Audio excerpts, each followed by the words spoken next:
Yeah. We are live. Are we live? What's good, everyone? Hope everyone is doing well. First, I want to apologize. Hey, what's good, everyone? I want to apologize if my sound is not going to be is a little off. I have a fan blowing because it is hot. It is hot, and I'm sweating, and so I need the air. So I'm gonna apologize if my sound is not gonna be up to par. Anyway, welcome to everyone. Thank you so much for joining me and Lady D today. AK and T won't be able to make it to the conversation today, but I want to shout them out and hope they're doing well as they are going about life. Let me just say hello to who is here. Phil, what's up, Phil? Nancy, Lauren, Sam. Oh, I hope you feel better, Sam. Devil's Henchman, welcome. House, welcome. Hey, Major, welcome. DJ, welcome. Thank you so much for coming. Now, this isn't going to be a very long, I'm not going to make this like forever. It's just to have a quick discussion about the topic of defunding the police. And I say that in, quotes, air quotes, or what I prefer to say, the reallocation of funds for the police. So I'm gonna let Lady D say her hellos, and then I'll just give some quick thoughts, and then allow her to follow with her thoughts.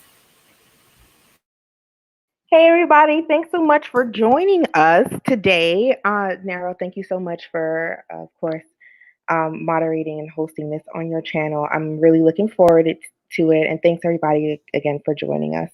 Defund the police, for me, is deeply personal. I think that defunding the police is exactly what needs to happen. If you go across the history of America, you will note that there are quite many things that have been defunded over the years that still exist. Education, that's been defunded, healthcare, that's been defunded. Numerous Black communities over the years have been defunded purposefully. And so I think that defunding the police is extremely important to put money back into those communities that have been over policed. You can use that money to start doing things that will reduce the need for policing and also help the community thrive. And I think that's important. So I'm not going to keep talking, but yeah, thanks for joining us. No, you're making some great points because that's exactly where my mind is.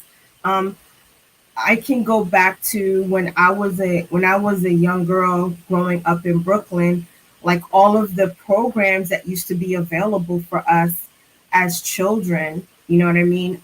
Even up to when you became a teacher, when I was a young teenager, if you were the age of at the age of 13, between the ages of 13 and I think it's up to the age of 19, there was a thing called the summer youth program, and all you needed was a work permit, and as long as your parents signed a document or a permission slip that allowed you to go and get a work permit, you were allowed to work over the summer.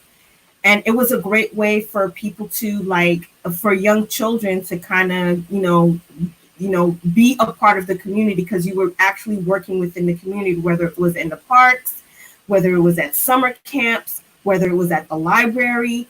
I mean, you got to be a part of the community and work in the community, and you would get paid at the end of the summer. You would get your paycheck at the end of the summer for you to go shopping for your school clothes.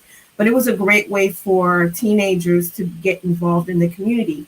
I remember as a child being a part of the summer day camp program, where we would go to summer day camps. There would be community centers all throughout New York, and wherever you lived, there was a community center near where you lived, and your parents could take you there, and it would be all the kids from the community, and they had summer youth that would work there, along with educators, and they pretty much took care of us during the day, and we got to go to the parks. We got to go to the museum. We would go to the pools. I mean, those were things like those were things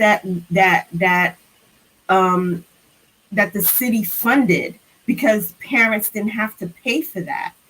And we don't see that anymore. It just seems like a lot of things, a lot of community resources have just gone by the wayside. Like they have, or they're totally gone. They like are non-existent.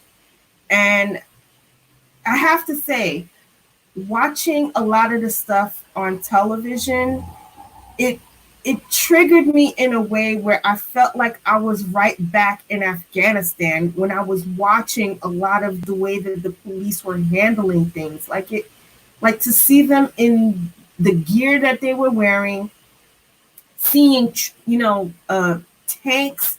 It's like I felt like I was back in a war zone, and it just didn't make sense to me. That's not what I know the police to be.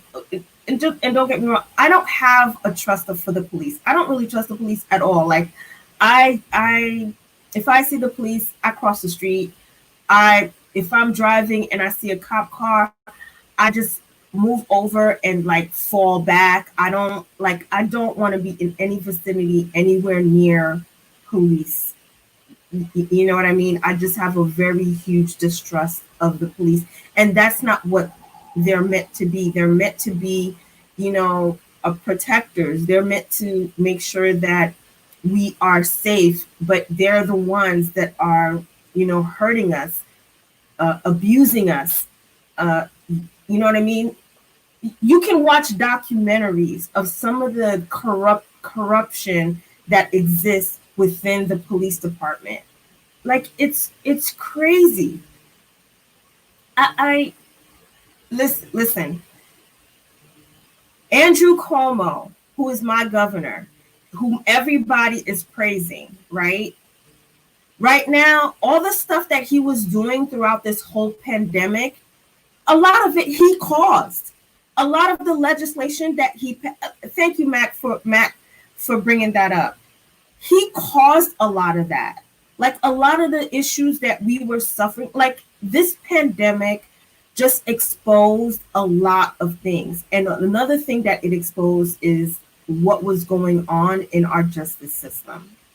Like a lot of this pandemic is pretty much exposing a lot of things that most people were, turned a blind eye to. Like they didn't really pay attention to because they were going about their normal lives. And as long as they were doing okay, it didn't really matter what was going on with their neighbors. So if they happened to see something on the news, it was just for that moment, and then they get to go back to their lives. But because of this pandemic, you don't get to do that. You have to actually sit and watch a lot of these things taking place, and you have to process it. And then you have to make a decision about what part are you going to play in either standing for change or just being, allowing things to keep going the way that they're going.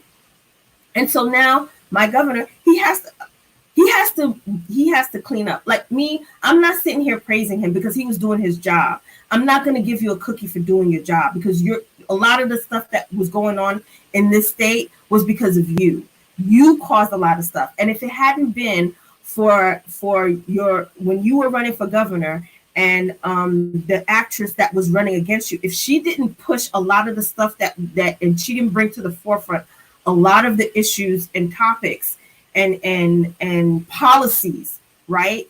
You wouldn't have even thought to even think to open up to even address a lot of those things. Like, I believe the police needs to be reformed. I think there needs to be a defunding. And when I say defund, I think they need to reallocate a lot of the funds that they give to the police and put it back in the community. We need better health care. Our schools are dilapidated. We need better schooling. Like right now, you can go, and I'm only going to talk for New York because I don't know what's going on in your state, but if you can please chime in what's going on in your state wherever you are. Like when I came back, I went back to, I passed by my high school that I went to. And when I went there, there's like 4 other schools within my high school, like charter schools. Like, I was like, what is this? I don't know what's going on. Like any given school you go to, there's like 4 other schools that there are 4 other charter schools, and you're required to have a voucher. I said, well, what happened to the public schools? Well, public schools don't get really that much funding. And another thing that affects a lot of these public schools are the district lines. They're always changing the district lines, like where they draw the lines, right? Because tax, it has to do with taxes, which school is going to get this, which hospital is going to get this, you know what I mean? Which, I mean, whatever community service you are going to be entitled to is based on wherever, what line you live in. Like what zip code are you at? And within that zip code, which line do you fall under? Like I could be one zip code here, and then you cross the street, you're a different zip code. Like if my child, if there's a school that's like right up the street, right? You would think that my child would be able to go to that school, but no, because of the fact that my child is on this street, they have to go someplace else. Like it just doesn't make any sense to me. I think that they really need to rethink how they do the police budget. Another thing that I think they need to rethink is how they train the police. I don't think that 8 weeks of training is enough to give an individual, especially a lot of them young adults, 18, 19, 20, 21, barely 25, barely 30. You give them a weapon and tell them to go out into the streets. You know what I mean? They're not psychologically prepared for that, at least not in my opinion. I think they need more training. They need training on psychology. They need training in sociology. They need to understand the communities that they're getting ready to police, because a lot of them don't police the communities they live in. They police other communities. They need to have some sort of an internship. They need to have, like, you know what I mean? Just like doctors and teachers and any other profession that requires you to not only have a degree, you have to have a certain level of internship. Like you have to have go through a process of being up under somebody and for so many hours or so many months, and go through, you know what I mean? And then they have to observe you actually performing a certain function, and then you have to perform it so many times before they say, okay, yes, you are prepared and you can go off on your own. Shooting a gun, you can teach almost anybody how to shoot a gun, but you can't teach a person quick reaction. You can't teach somebody that. Like if a person is in fear of their life, they're gonna react. They're gonna go in self-defense mode, and they're gonna react, and they're gonna just, you know what I mean, defend themselves, not understanding that, they don't understand what the situation is, that they are supposed to be, de-escalating, not escalating. I don't know. I'm my thoughts are all over the place, so please forgive me, but this is just me kind of like getting my thoughts out with respect to this whole justice system, because it's not just police. It's the mayor. It's not just the mayor. It's the district attorney. It's not just the district attorney. It's the attorney general. It's not just the attorney general. It's all of the prosecutors. It's all of the defenders, the defense attorneys. There's like so many different components that are involved with this whole justice system, and the people that suffer the most are the Black community. Not just, I don't want to just say it's only Black, but predominantly it's the Black community that suffers the most, because we're the ones that that are in these communities that are being over policed. And if you want, another thing that I would ask for you guys to educate yourself on is redlining. That in and of itself created the whole low income housing, the way that I'm not getting my thoughts out right. Just research. If you don't understand what redlining is, I would highly encourage you to Google it and educate yourself on what redlining is. Another thing that I would like to educate you, that I would highly recommend that you do, is, educate yourself on your how your district works, how districting works, how zoning works in your community, because a lot of the services that are provided to you are based on those things. Like like which firefighting company responds if there's a fire, which ambulance is, when an ambulance comes to pick you up, which hospital are they going to take you to? All of that plays a part in those basic services that you get. Like, you could be in one area, there could be a hospital here. If an ambulance comes and picks you up, that doesn't mean that they're going to take you to the nearest hospital. Like, okay, I'm going to be quiet now because I feel like I'm going on a tangent. Lady D, you want to jump in? I no, I was just gonna let you because I've been in the chats. I've been trying to be in the chats, but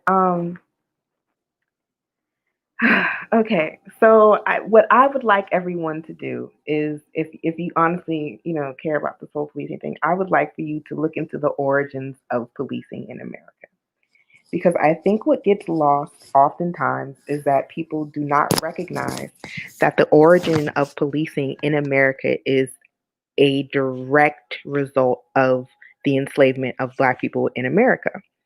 Um, American police are traced primarily back to the institution of slavery and the control of minorities, right? So, for example, in New England, right, their first police people were constables to police the Native Americans that were in the area. In St. Louis, it's the same thing. And in Carolina, their police, before they were police, were slave patrols and night watches. These slave patrols and night watches literally became the modern police department. So, old granddaddy that was beating and raping runaways is the same person that trained grandpa and uncle and cousin and whatever else to now become a police officer. And so, all of this, um, I guess what you would call policing culture, whether we like it or not, is heavily steeped in and originates from American slavery and the oppression of specifically Black and Native individuals here in America. And so I think that if everybody takes the time just to look into that history, you'll see how things sort of grew out of slave patrols and night watches and why they are the way that they are now.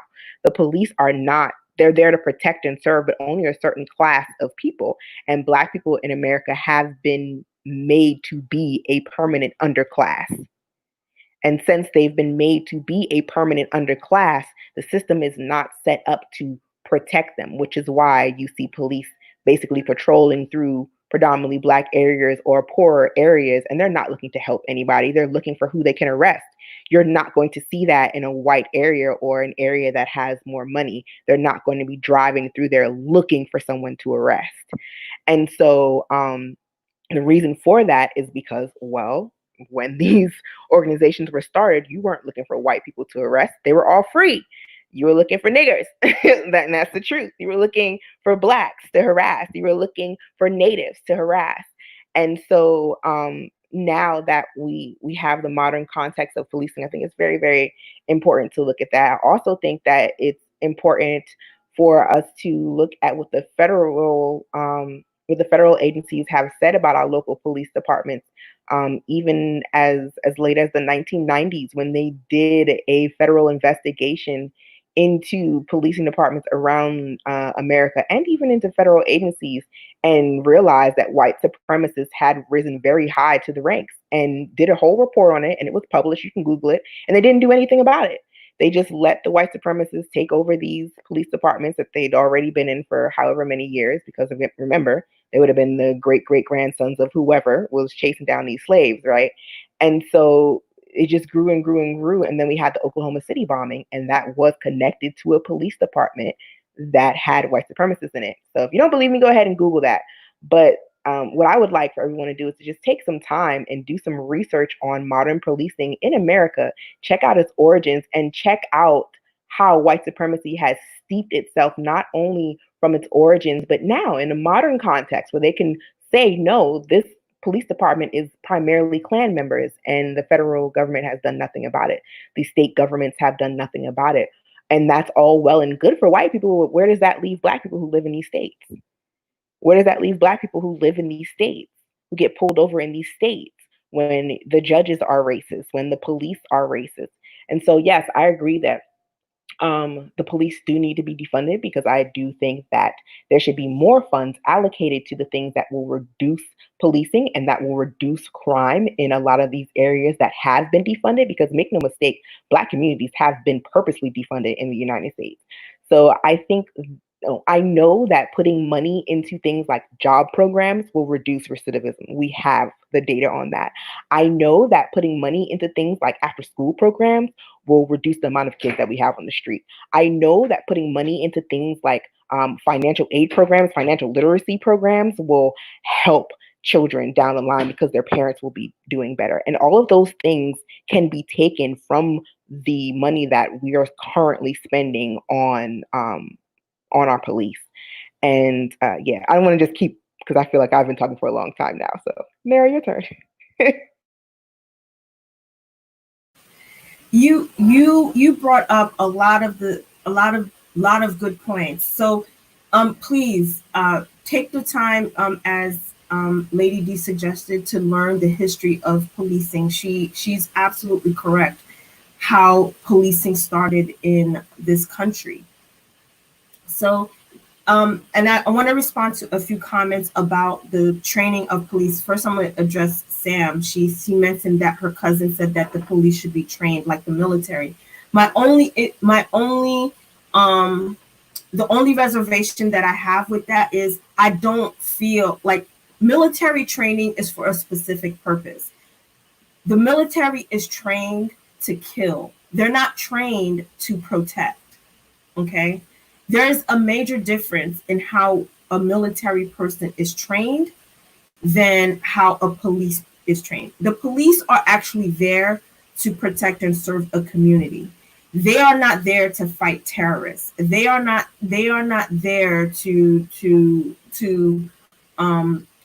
bring destruction, do espionage. That's not what their function is.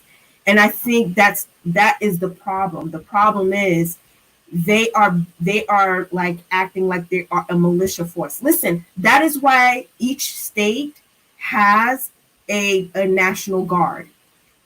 Okay? If you weren't aware, the National Guard is actually the state's militia. Okay? They are the militia force for the states. Like if there is anything that if you need a military presence, that is what the National Guard is for.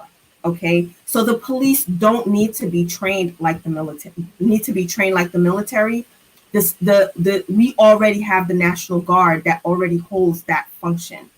Mac said that maybe police officers should have a tour like the military. That I can get on board with. Like you serve a tour. Like your initial tour could be like 2 years and 3 years, and after you've been evaluated. You can go through some sort of a mental evaluation, some sort of physical evaluation, just like they do for us in the military. After you've been evaluated, you could be recommended for further service, or they're going to have to recommend that you have to go somewhere else. Like you can't stay, like you no longer meet the requirements to be a police officer. I'm not a police officer, so I don't know how that works, like as far as how their evaluation system works. I don't know what the metric is or what the rubric is for their assessing a police officer. How often does that happen? Does that happen every year? Does that happen every 2 years? I don't know what metric is used within the police departments with respect to how they assess whether or not an individual is fit for service. But I can get on board with them having a tour, like when you initially sign to be in the police, become a police officer, that your initial tour is set for so many years, like, just like in the military. And then after your yearly evaluation, they look at your tour as a whole, and they've evaluated your service as a whole, and then there can be a a panel that goes over your record and then determine whether or not you are fit to continue, um, uh, to serve as a police officer within the community. That goes along with, you need to have proper training. Like, you should be going to, Lady D mentioned this earlier before we came on. You should have a degree in criminal justice. I don't understand why they are having these people go through the police academy and a degree is not required. I don't get it. I don't understand that does you need to have something. I mean, they're giving you a weapon to carry. You're carrying a weapon that can take somebody's life. And if you're not careful, you could take your own life. Like, I think they really need to reevaluate how they train these police officers. Another thing, they need to reevaluate the function of police officers. I can get down with if you have a special unit within the police department that handles certain things, just like you have a bomb squad, just like you have a SWAT team. You have those things. Those are the people that you need to give those specialized training to deal with certain things. If you're gonna give a police officer a beat to walk down, the the main purpose of a police officer is to be a deterrent.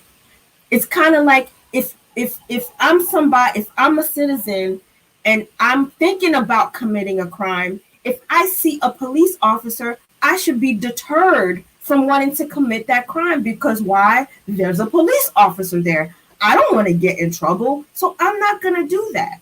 But because of so much tension, and there's been I mean, let me get my thoughts together.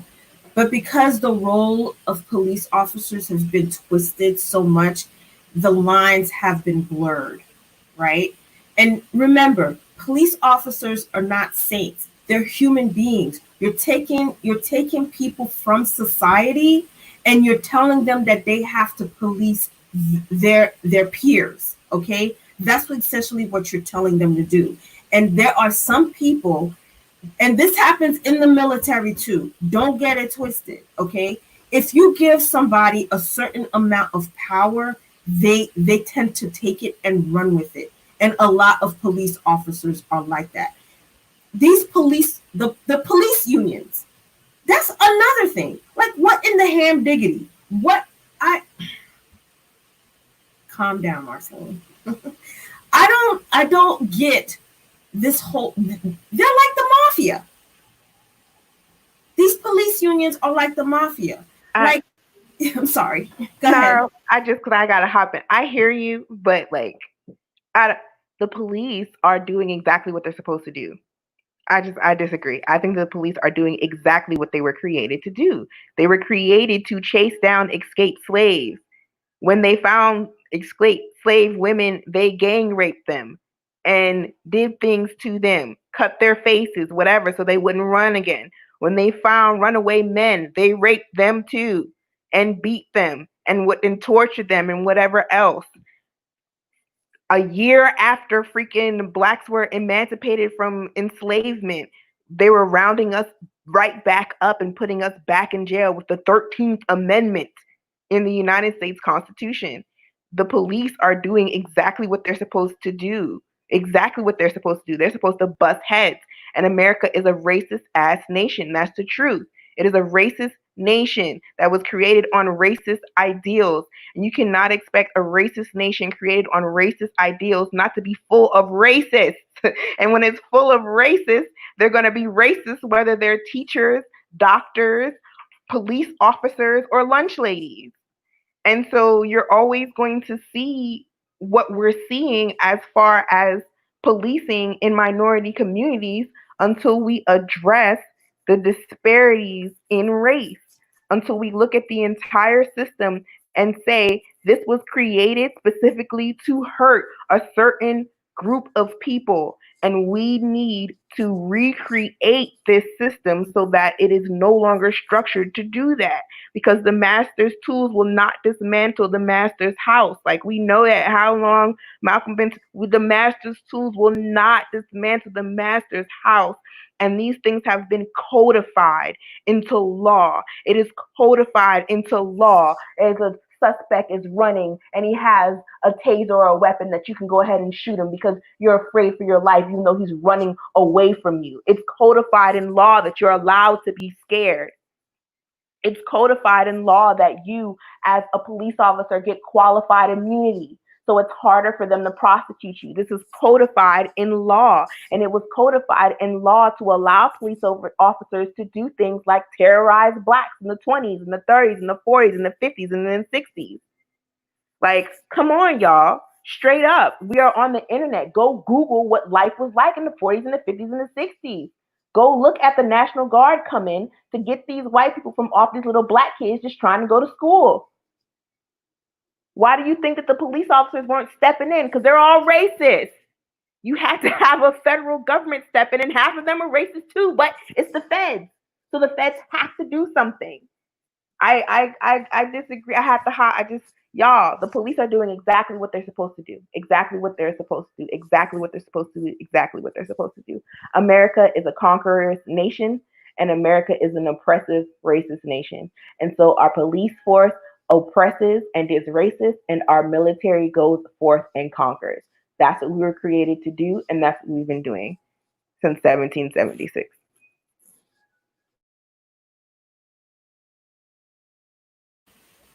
Thank you, Lady D. I know that's what they were created to do. I guess in my mind, I was just expressing what I thought that they should be doing. I guess that's just I guess that's the hopeful part of me, like the part of me that's trying to reason. Like how sometimes when you're so used to having bad things happen to you, you try to reason within yourself how it should be or why it should be this way, but knowing full well that's not what the narrative is. That's not what it really is. And it's trauma. You know what I mean? Let me be real for a second and real transparent. As a Black person in America, we suffer through a lot of trauma. And we have no outlet or no way of processing and dealing with a lot of the trauma. And sometimes a lot of that trauma is generational.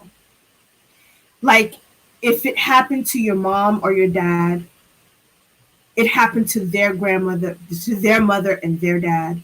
It happened to their mother, that person's mother and that person's dad. And a lot of that trauma just gets trickled down to you. And they didn't have a way to be able to process and deal with a lot of the trauma. And so they did not have the necessary tools to give to you to help you to learn how to deal with that trauma. Now, yes, we have access I won't say we have access. Yes, there's more awareness for mental health. Yes, there's more awareness to what's going on. Yes, but that doesn't mean just because we know that it's happening and we know what's going on that anybody is dealing with it. It doesn't mean that it's something that can be resolved in a day. We're talking about centuries of abuse. Centuries of abuse. You can't expect that in a week or in a month or in a year that it's just going to be resolved by giving me by doing a few gimmies, right? Not to say that I'm not happy to see that there is conversation around change, but there needs to be more than conversation, right? I want to try to be hopeful. And the reason why I want to try to be hopeful, because I have nieces and nephews that are going to be growing up in this world, and they are black. Okay? They're not mixed. They're black.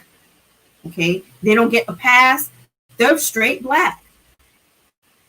And I want to be hopeful because I want them to have a future where we don't have to pass on the psychological damage and the trauma that was passed on to me and passed on to my siblings. I don't want to see it passed on to them so that they don't pass on to their children.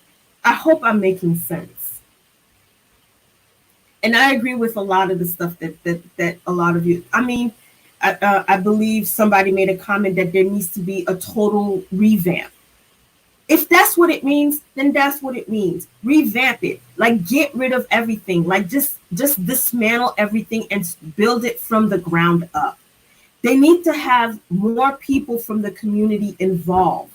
I remember growing up where there used to be such a thing called a community watch. I don't know if that's how it was when you were growing up, but when I was growing up, there used to be such a thing called a community watch. There used to be placards in the streets where I grew up in Brooklyn, and I didn't grow up in a fancy house. I didn't grow up in a suburb. I grew up in the building and near the projects, okay? And there used to be a community watch and then the community watch would always meet every week to discuss the issues that was going on in the community. And then there would always be a person from the board that all of that. I don't know if that exists anymore. I went to a town hall one day because I wanted to find out what was going on in the community. Let me tell you, it's unfreaking believable. If you've never been to a town hall in your community, I would highly encourage you. Find out when the next town hall is. Just go to one. I'm not telling you that you have to do it consistently, but at least just go to one. Because there are a lot of things that are discussed in these town halls that are affecting your everyday, and you probably don't even know it. I really hope, like there's a discussion right now. There's a bill right now, or a piece of legislation that is being currently discussed in the Senate. It's the Justice. I forgot what it's called, but I think it's something called the Justice Act or something like that, where they are discussing the reforming the whole justice system and also police reform, because it can't just be police reform. And Lady D said this also.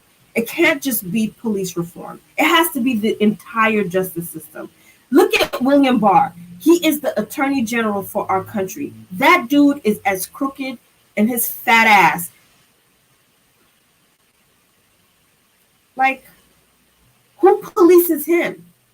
We're supposed to have a checks and balances, but that checks and balances doesn't work.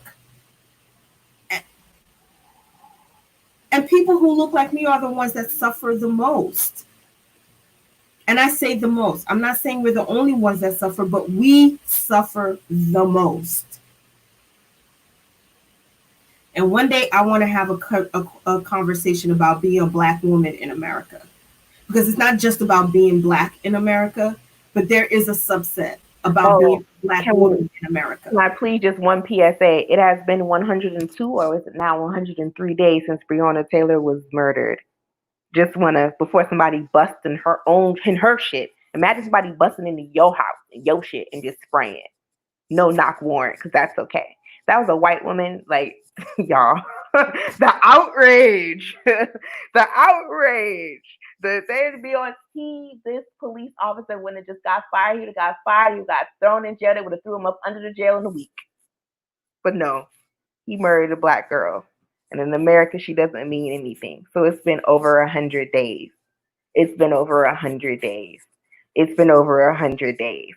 It's been over 100 days. It's been over 100. I'm going to say it louder for somebody in the back, because maybe you got this on TV and there's somebody in your house who doesn't understand that it's been over 100 days since Breonna Taylor was shot in her own home.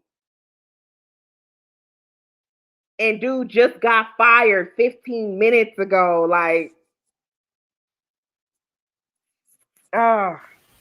For those that don't understand the point that's being made, it's not just that being black is being a black woman. You're like all the way down to the bottom when it comes to being a priority in terms of I can't even think of the word to say, but you're not even considered.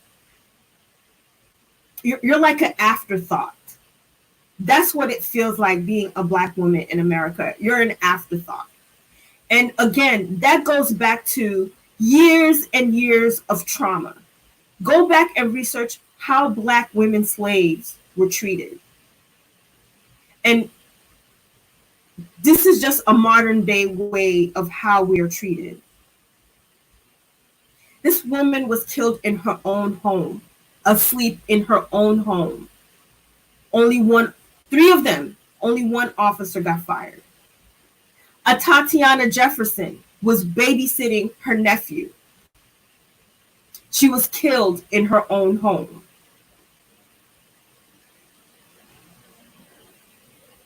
I don't know if Sandra Bland ever got any justice. I haven't heard anything.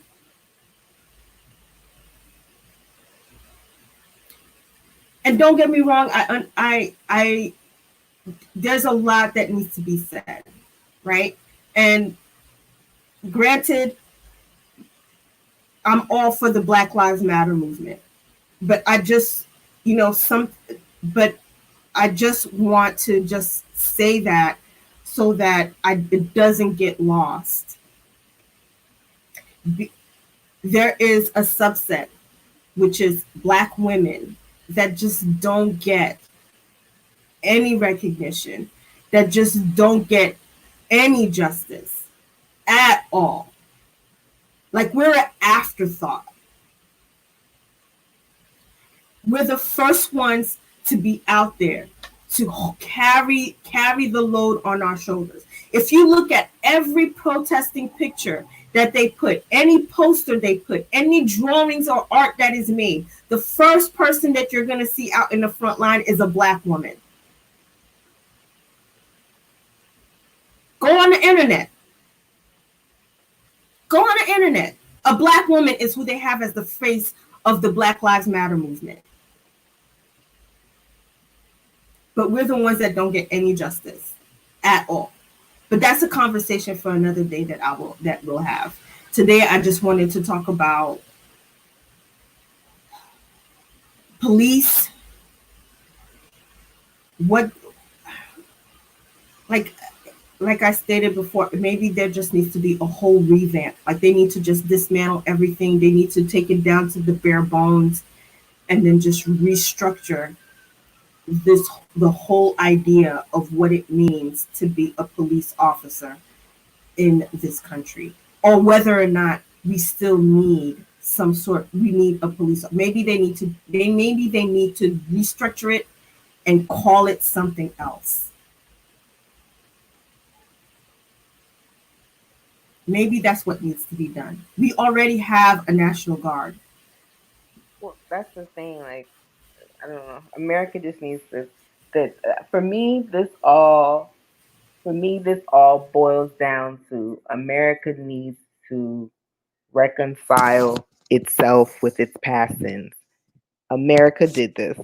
The American government did this from a federal level and on down, and it will take the American government to fix this um, from a federal standpoint on down. It's going to take that much money, it's going to take that much resources, and it's going to have to be a concerted effort because you're going to have to literally re-educate the populace.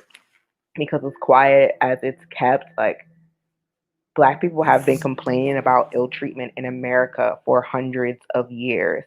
And I don't know what it is about coronavirus and locking white people up in the house with YouTube for a couple weeks, but now y'all out here with us and you see how bad it is, and that's great. But at the same time, we've been complaining about this for hundreds of years and no one cared to do anything about it. And so I think that for me, that means that on some level, the majority of white people in this country and around the world had to believe some of the terrible things that were out there stereotypically about Black people. Because if not, how could you see us being murdered in the streets? How could you see our daughters disappearing? How could you see our mothers crying? How could you see our fathers locked up? How could you see this? How could you see this? How could you see this when we're complaining and crying and showing you the proof? And you're telling us in our faces that the world is not racist and we just need to pull ourselves up by the bootstraps that you continually stole from us no matter how many times we remade them.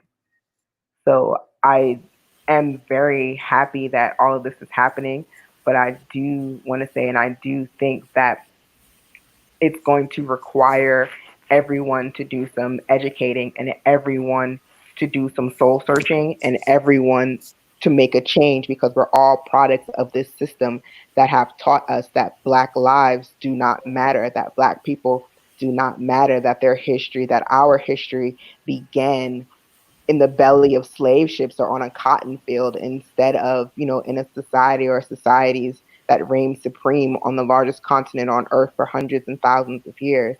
And so I think that there has to be a huge shift in the way that people think about Black people, Black achievement, Black existence, in order for them to begin to put value on Black lives. And I think that that is the crux of the issue that we're dealing with. I don't think that policing is going to get better. I don't think that sentencing is going to get better. I don't think that healthcare and disparities that we see in the wealth gap are going to get better until people, specifically white people, recognize and can say, like, yeah, all right, my mom, my dad, my grandfather, like, y'all all knew what was going on. You were all here. You were here in the 50s, you were here in the 60s, you were here in the 70s, you were here in the 80s. There has not been one decade in America where Black people have not been going through it. And you have been there and you have seen it. And you have said on one hand that you're not a racist and that you care about Black people and that you have Black friends and all these things, but our mothers are crying in the streets and our babies are starving and nobody is helping us.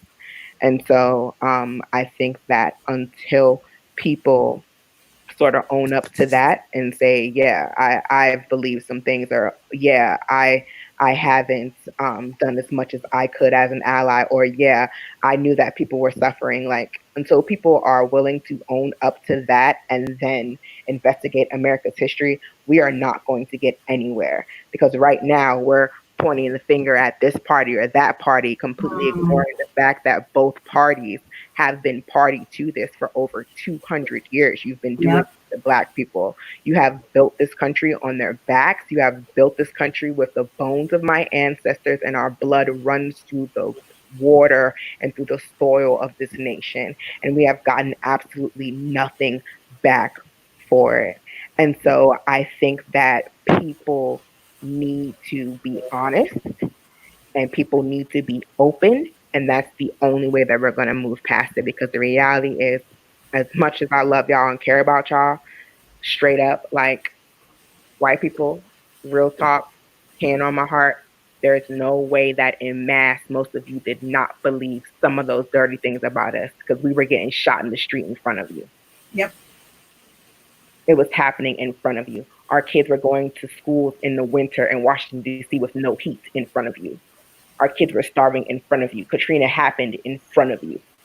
AIDS Yep. happened in front of you. The move bombing happened in front of you. The Tuskegee syphilis experiment happened in front of you. Yep. All of these things happened in front of you, and nothing happened. You let it get wiped away from the collective consciousness over and over and over again. So white kids, white millennials, white boomers, look at your parents, look at your grandparents. Seriously, look at all those people and dead ask the question, exactly what happened here? Because you're saying that you're not a racist, but all of this stuff has been happening for how many years in America? Why do I now, at 20 something years old, at 30 something years old, at 16 years old, have to get out on the front lines to get my head busted for people I care about? Why didn't you care about enough to do that?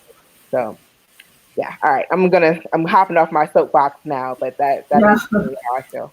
Listen, we need more of that. I'm gonna get ready to wrap it up because we've been on for almost an hour, and I don't want to make this long, because I know people have to get up and get about their day tomorrow. But I just want to end with this story, and just to give perspective.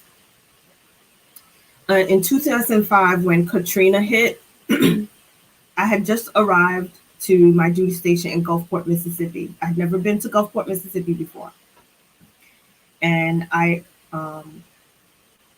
was there when Katrina hit, and I remember when I was in my apartment, it was very scary for me because I didn't know what was going to happen to me, whether or not I was going to make it. But by the grace of God, I suffered little to no injury. Okay. I remember trying to get, I remember when I left, when they had to cut me out of my apartment because a tree fell through my apartment and I was inside of my closet. And they had to kind of cut the tree in order for me to be able to get out of my closet. And I remember when I got out and I went down to my vehicle. My vehicle was over on its side, and a couple of neighbors, they pushed it right side up. I cleaned out the glass, and my immediate instinct was to go down to the beach line because I had a few shipmates that lived out on the beach, and my first reaction was, I'm gonna go see who I can find, and I'm gonna take us to go back to base. So I did that. So I wasn't able to find any. I was only able to find one person, and I drove up. I drove up and down the shoreline, trying to see if I could find anything. It was totally destroyed. Anyway, I found one person. I think I found one person, and I picked up a couple of other people, and I went to go to the base. And at that time, the base commander had shut the base down. They were not allowing anybody to go in, and they were not allowing anybody to come out. And even though we had our military IDs, they were not allowing any of us to come on base. So basically, we had to fend for ourselves for 3 to 4 days. I remember there was a truck that came by and gave us bottle of water, and all we had was the bottle of water, and there were people that had food, and so they didn't want it to go to waste, and so they were cooking their food. And so that's how we pretty much survived for those 3 days. But every day we would go to the base to try to get on, and they would not allow us on the base. So finally, I made the decision that I was going to leave Gulfport and I was going to go to Virginia because I had, my brother and my sister were in Virginia. So I said, I'm going to go to Virginia because they're not letting me on the base. I'm not going to be able to sleep in my truck because it wasn't safe because I didn't have any windows. Right. And so I made the decision to go to Virginia, and I asked a few people if anybody wanted to go with me, and a few people said, yeah, can you just drop me off in Atlanta, because there was 2 people that had family in Atlanta. So I dropped them off in Atlanta, and then I went to Virginia. The day after I reached Virginia, I get a call from my executive officer, my XO. He's like, where are you? I said, well, I'm in Virginia.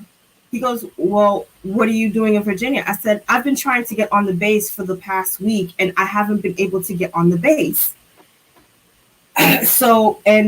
My apartment was destroyed. A tree fell through my apartment. It was destroyed. I had no ceiling. I had no ceiling. They had to cut me out. The tree fell and blocked me into my closet. They had to cut the tree out in order for me to be able to get out of my closet. I I had like all of my things were gone. Like I had nothing. So luckily my truck was still working, even though I didn't have any windows. I got some plastic. I taped the plastic around it, and then I made my way to to Virginia. So he's like, okay. They made arrangements for me to get on a flight from the Air Force base in Virginia to come back to Gulfport. So I come back to Gulfport. I don't have a uniform or anything because again, all my stuff got destroyed. So I go and I go to report to my commanding officer. The first thing he says to me is, I don't understand why you felt the need to go to Virginia. This is where you're stationed. You should have tried harder to get on the base. Not how are you doing? Not are you okay? Not is there anything that you need? That was his response to me.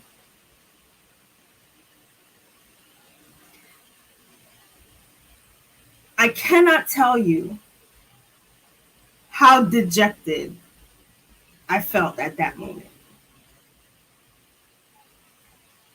But and then at the same time, I looked at him, I was like, and the words just came out of my mind. I said, it's so easy for you to say, sir. You're a white man who's living in probably a nice white house, who has a nice car, who's making nice money. So it's easy for you. You're wearing brass. It's easy for you to show up and show your ID and probably to come on, but I'm just a poor black girl from Brooklyn. They weren't going to let me on the base. So I don't know what you're talking about, that I should have tried harder. And by the way, I'm doing okay, thank you. And I walked off. Now, I fully expected that I was going to get in trouble for that. I fully expected to get in trouble for that. And at that moment, I really didn't care. But I believe, it was a chief that came up to me and, he spoke to me and he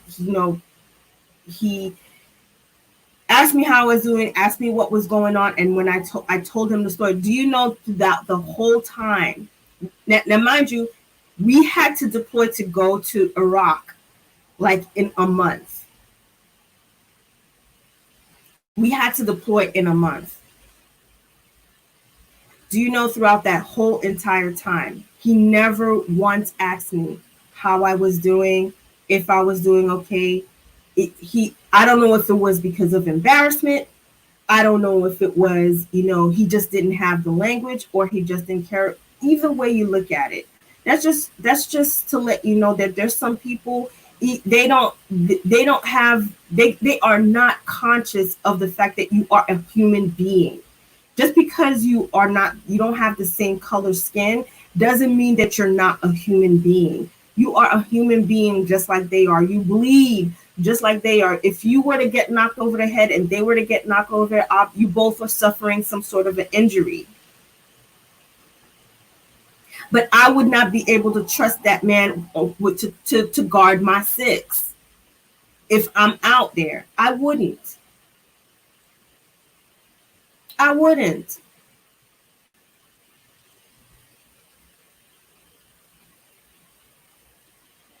I'm just educate yourself, okay? There's the resources are there, the information is there. Educate yourself. If you haven't seen 13th on Netflix, I highly recommend that you go and watch that. It's very informative, and after watching that, do some further research. Also, I would also again encourage you to research redlining, districting, coding. I would really also, as Lady D said, research the history of policing and how our country, how the institution of policing was started. You know what I mean? Just research. Google it. It's the information is there. Educate you. The more that you educate yourself, I think it'll start on the path of you having some understanding. I don't expect you to fully understand, especially if you're not Black. I don't expect you to understand because that is not an experience that you'll ever know. But I'm Fuck just that. Naro, speak for yourself. I might not expect you to understand, but I expect you to empathize. Fuck that. that's what I mean. Fuck That's what I'm saying. that. I don't expect them to understand, but I expect them to have an to be able to know and empathize as Lady D says. It'll give you a better understanding so that the next time, you know what I mean, don't be so quick to jump to conclusion. Listen, there would if we had better community services, if we had better programs, if we had, if a lot of those resources were put back in the community, there would be less crime. There would be less opportunity for crimes to be committed. Agreed. Agreed. Yeah. You want to know why there's so much crime? It's because the system is designed for people to commit crimes. It's just Yeah. Yeah. designed. It's designed that way. If you think I'm lying, do your research. Do your research. When people are hungry, when people are hurting, and they don't have an outlet, what do you think they're going to do? Listen, crack cocaine was introduced into this country. We didn't know what that was. We don't know how to manufacture that. Guns were brought into this guns, rifles, automatic weapons, pistols. All of that was brought into the community. Do you think a Black person just out of nowhere just decided to have an assault rifle? Please Google COINTELPRO. Do yourself a favor. If you're trying to figure out what happened with guns and drugs in the Black community, do yourself a favor and Google COINTELPRO. That is all. Listen, it's not every Black person who will tell you this. We gotta work 10 times harder than our white counterparts just to get the same result. We gotta downplay our Blackness just so that we can fit in, and so that we can maintain some form of status quo. And yet even through all of that, we still get shitted on.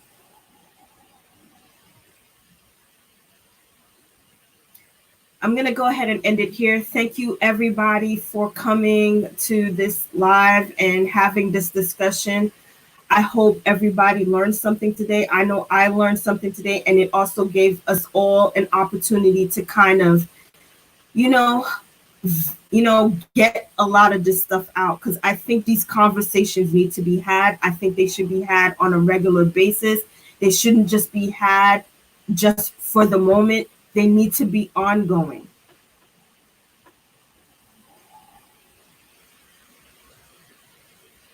And you no longer have the excuse of saying, I don't know or I didn't know. That is no longer an excuse. So yeah, that was never an excuse for me. I'm gonna be quite honest. And I mean, it is what it is. Y'all know how the ladies are set up from left to right, and clearly I'll be over here. See, baby, usually a little bit closer, but it is what it is. I don't give y'all no quarter. I hope y'all know that. Like, Lady D got love for everybody. It is what it is. You know what I'm saying? I love those who love me. But at the same time, when you learned about Nazi Germany and you learned that Germans were literally like, we didn't know what was happening to the Jewish people, you made a face. You did. You learned about that in school and you made a face like, how did y'all not know that they were rounding up Jewish people? Like, I read about Anne Frank. I read her diary. I knew she told me what the deal was. Like, they were getting rounded up left and right. Kristallnacht, like y'all, the night of broken glass, y'all knew what was going on, but they sat there and were like, no, we didn't. Which is why when Americans came in, they were like, oh no, come on, Germans, y'all about to help us clean up and bury these bodies because this blood is on y'all hands. That same thing is what has happened to America and around the world. Y'all saw the smoke. Y'all saw them rounding Black people up. Y'all saw them burning the bodies, just like Nazi Germany. But unlike Nazi Germany, y'all let that go for 200 plus years. So now you need to realize that you have blood on your hands. You need to help with these bodies, yo. You need to help with these bodies. America needs to help with the bodies. That's how I feel. You saw the smoke.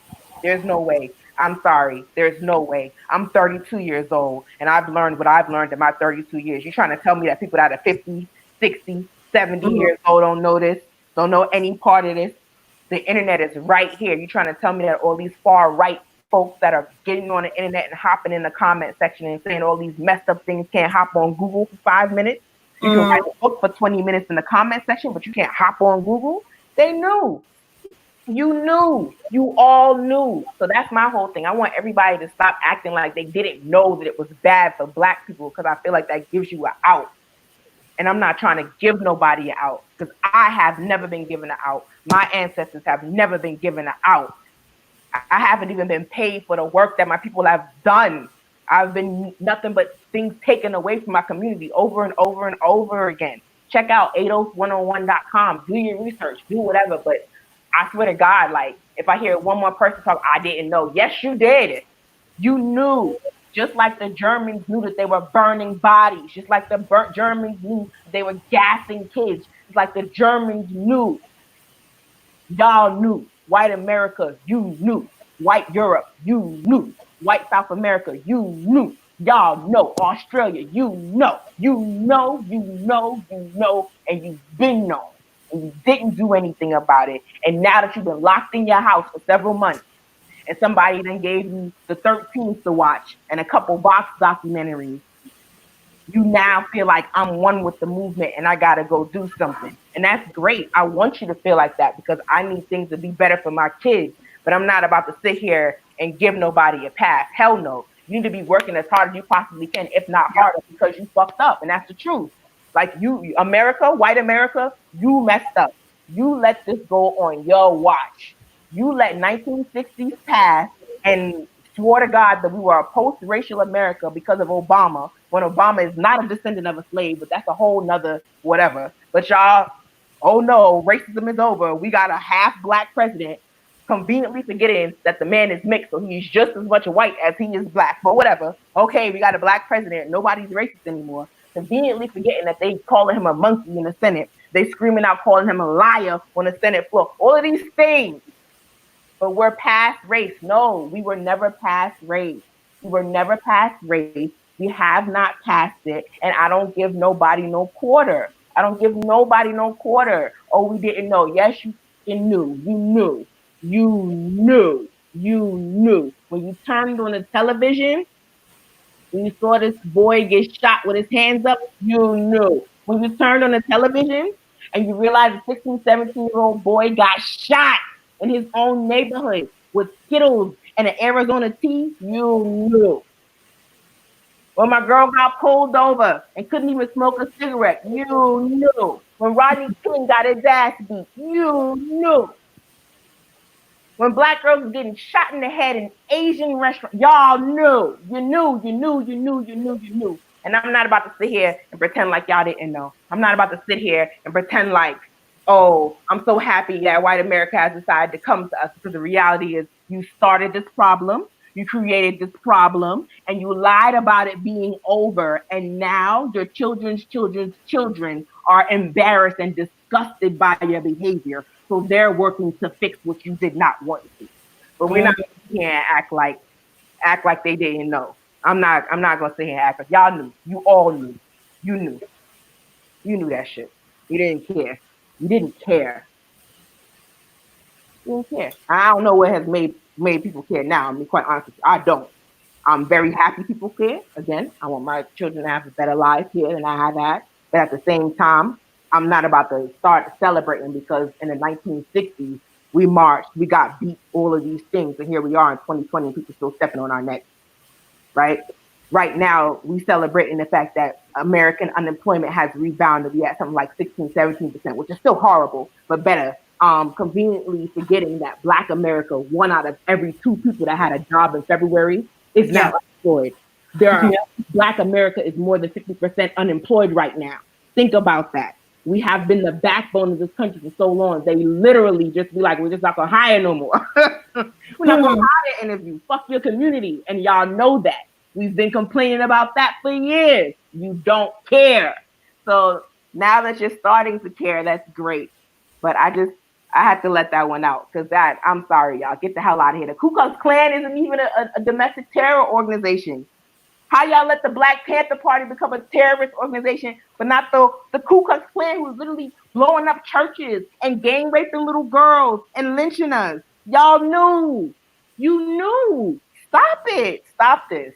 Stop. I'm sorry, but no, hell no. We didn't know. We didn't know it was that bad. You have to be a fucking retard. I'm sorry, absolutely not. I'm sorry for cursing, but you got come on. Come on. We didn't know. You knew and you didn't care. And now you're embarrassed at what you didn't care about because you let it grow so big that now it's all encompassing and there's no way you can say America isn't racist. It is absolutely racist. And your mother and your father and your grandmother and your grandfather and probably you on occasion is who helped it become that way. And that's the truth. So you need to handle it. And I'm done. Hop off. Listen, in case you did, and for those naysayers or people who think that Black people don't have the capability or don't have the know or wherewithal or didn't, I want you to go ahead and research the Black Wall Street from Tulsa, Oklahoma. Research Rosewood, okay? When every time we build, they tore it down. Every time we try to create something, they steal it and take it. It is known. It is known. So there is no reason for anybody to say that you didn't know. There is no reason. Nessa. And then with that, I'm going to say good night, everybody. Thank you again for stopping by and for joining us in this conversation. We will continue the conversation in our next Let's Talk. I don't know what the topic will be, but more than likely, I'm going to probably be talking about being a Black woman in America. Okay? All right. Talk to y'all later. Bye. Bye.